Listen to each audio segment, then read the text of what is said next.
آج ہم ایک ایسے موضوع پر بات کرنے جا رہے ہیں جو سننے میں تو بہت پرانا لگتا ہے، لیکن یقین کریں یہ ہماری آج کی زندگی کے ہر حصے میں بالکل ایک کوڈ کی طرح چھپا ہوا ہے، اور وہ ہے رومی قانون۔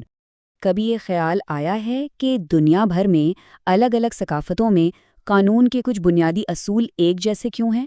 مطلب جائیداد کا تصور، معاہدوں کی اہمیت، انصاف کا پیمانہ، یہ سب اتنے جانے پہچانے کیوں لگتے ہیں؟ اچھا، تو اس کا جواب ہمیں 2500 سال پیچھے لے جاتا ہے، سیدھا قدیم روم کی گلیوں اور عدالتوں میں، جہاں ایک ایسے قانونی نظام نے شکل لی جو آج بھی ہمارے ساتھ ہے۔ تو آئیے اس سفر کا آغاز کرتے ہیں اور دیکھتے ہیں کہ رومی قانون کے نقوش آج ہماری دنیا پر کتنے گہرے ہیں۔ اچھا، تو یہ کام کیسے کرتا ہے؟ دیکھیں، بہت سی چیزیں جنہیں ہم آج قانون کا حصہ مانتے ہیں، ان کی جڑیں سیدھی روم سے جڑی ہیں۔ مثال کے طور پر یہ جو ہم کہتے ہیں نا کہ ایک پبلک لا ہے یعنی سرکاری قانون، اور ایک پرائیویٹ لا ہے یعنی عام لوگوں کے نجی معاملات، یہ فرق سب سے پہلے وہیں واضح کیا گیا تھا۔ اور صرف یہی نہیں، فرانس اور جرمنی جیسے ممالک کا جو پورا سول لا سسٹم ہے، وہ تو سمجھے کہ اسی کی بنیاد پر کھڑا ہے۔ یہاں تک کہ انگلینڈ کے کامن لا نے بھی بہت سے بنیادی تصورات وہیں سے لیے ہیں۔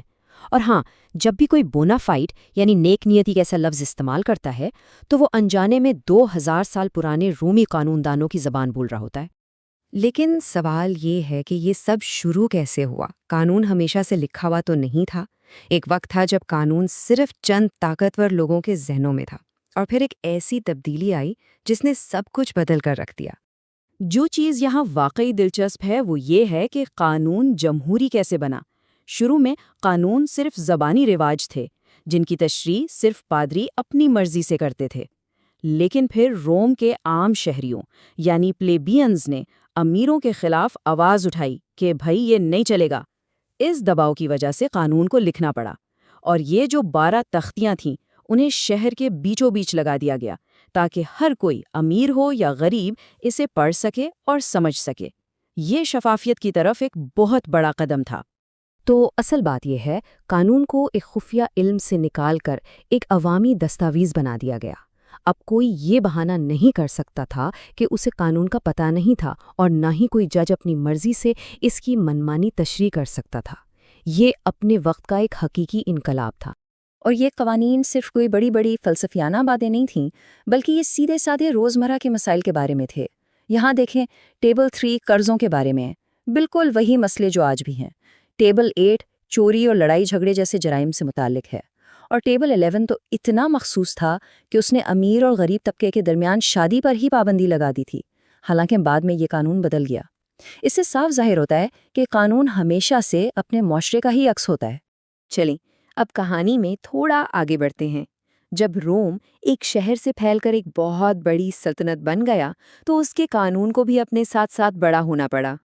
اب روم کے سامنے ایک نیا چیلنج تھا۔ سلطنت میں صرف رومی شہری تو تھے ہی نہیں، لاکھوں غیر ملکی بھی تھے۔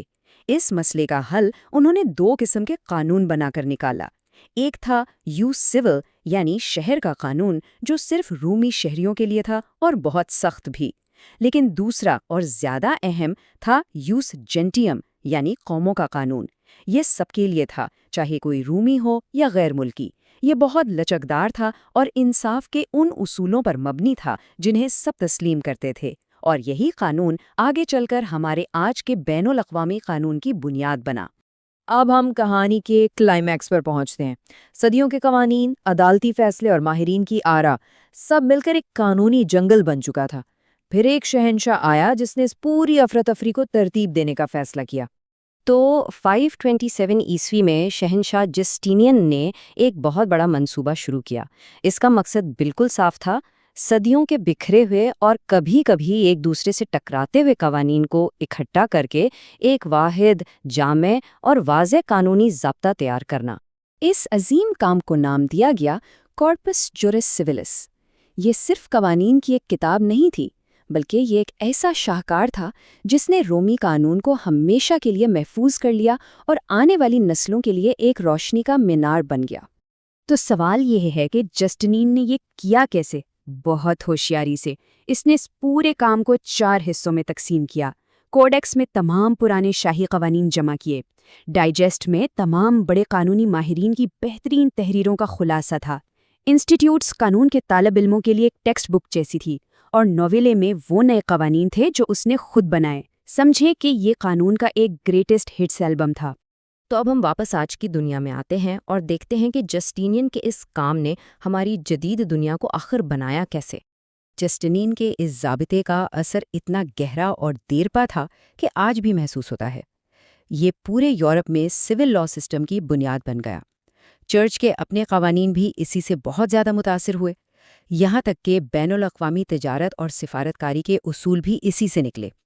اور جب کئی صدیوں بعد یورپ کی یونیورسٹیوں میں قانون کی تعلیم دوبارہ شروع ہوئی تو یہی کتاب ان کی بنیاد بنی۔ اور اگر کوئی سوچ رہا ہو کہ اس کی کوئی ٹھوس مثال کیا ہے تو یہ لاطینی جملہ دیکھیں، پیکٹا سنٹ سروانڈا۔ اس کا سیدھا سا مطلب ہے معاہدوں کی پاسداری لازمی ہے۔ یہ 3 لفظ، صرف 3 لفظ آج کے پورے کانٹریکٹ لا کی بنیاد ہیں۔ مطلب جب بھی کوئی شخص، چاہے وہ کرائے کا معاہدہ ہو، نوکری کا کانٹریکٹ ہو یا فون خریدنے کی ایک چھوٹی سی رسید، جب بھی کوئی دستخط کرتا ہے تو اصل میں وہ اسی 2000 سال پرانے رومی اصول پر عمل کر رہا ہوتا ہے۔ کتنا حیران کن ہے نا؟ تو خلاصہ یہ ہے کہ جیسے کمپیوٹرز اور فون ایک آپریٹنگ سسٹم پر چلتے ہیں، ویسے ہی ہماری جدید دنیا کا انصاف کا نظام بڑی حد تک رومی قانون کے لکھے ہوئے اسی آپریٹنگ سسٹم پر چل رہا ہے۔ اور آخر میں ایک سوال، اگر ایک قدیم تہذیب ایک ایسا نظام بنا سکتی ہے جو 2000 سال بعد بھی اتنا متعلقہ ہو، تو کیا آج ہم کچھ ایسا تخلیق کر رہے ہیں جس کی میراث اتنی ہی پائیدار ہو؟ اس پر سوچنا تو بنتا ہے۔